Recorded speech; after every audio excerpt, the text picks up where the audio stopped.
কেন আমার শাস্তি হয়েছিল, কেন আমাকে জেলে থাকতে হবে, উত্তর হাসিনাকে দিতে হবে। আমি চাই স্টেডিয়াম খালি করে আমি হাসিনা সামনাসামনি দাঁড়াবো, আমি তাকে প্রশ্ন করবো, তিনি আমাকে প্রশ্ন করবো, চ্যালেঞ্জ হাসিনাকে। আসুন না, আসুন দেখি। আপনি যে সবাইকে 8+ বলেন, আপনি কি নিজে ম্যাট্রিক পাস করেছেন? সার্টিফিকেট দেখান।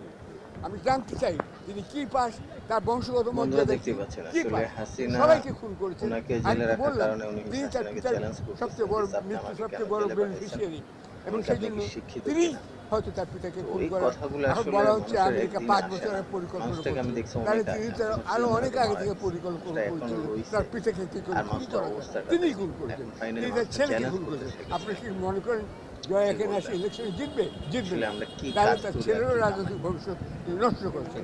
এগুলো সবাইকে বুঝতে হবে।